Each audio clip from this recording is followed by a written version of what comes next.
नाशिकच्या सदनिका गैरव्यवहार प्रकरणी दोषी ठरलेल्या माणिकराव कोकाटेंच्या अटकेची शक्यता कमी। नाशिक पोलिसांचं पथक लीलावतीमध्ये। कोकाटेंना विश्रांतीची गरज, डॉक्टरांचं मत। आज कोकाटेंची एंजिओग्राफी केली जाण्याची शक्यता।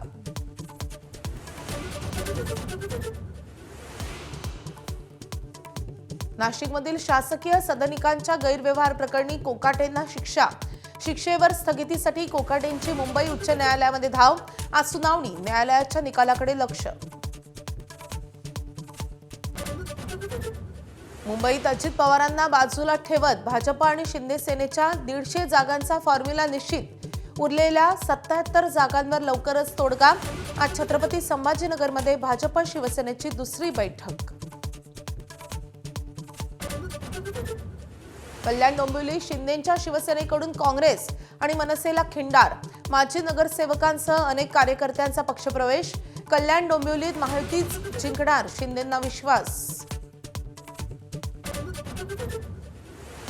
नगर परिषद आणि नगरपंचायत निवडणुकीच्या प्रचाराच्या तोफा आज थंडावणार। उपमुख्यमंत्री एकनाथ शिंदे, चंद्रशेखर बावनकुळेंच्या आज जाहीर सभा।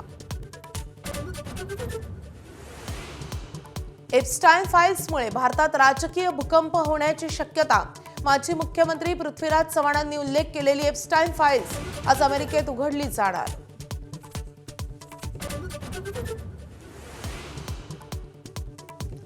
साताऱ्यातील सावरी ड्रग्ज प्रकरणी अजित पवार आणि एकनाथ शिंदेंभोवती अडचणींचा डोंगर। राष्ट्रवादीचा पदाधिकारी विशाल मोरेचं तत्काळ निलंबन, तर एकनाथ शिंदेंनी राजीनामा द्यावा, ठाकरेंच्या सेनेची मागणी। पुणे जमीन गैरव्यवहार प्रकरणी पार्थ पवारांची अज्ञातांच्या विरोधात तक्रार। खोट्या सह्या घेऊन जमिनीची कागदपत्र तयार केल्याचा दावा। संबंधितांवर कायदेशीर कारवाईचा इशारा।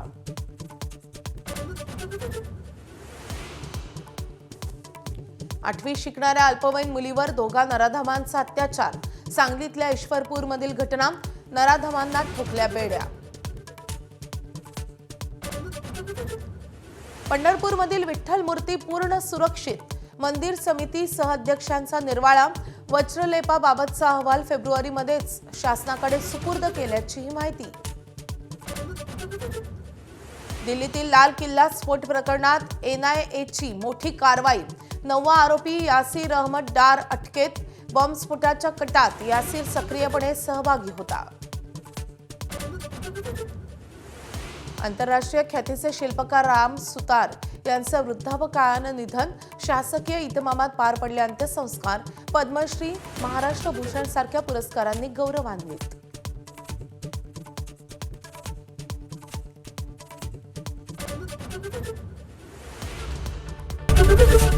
एबीपी माझा, उघडा डोळे बघा नीट।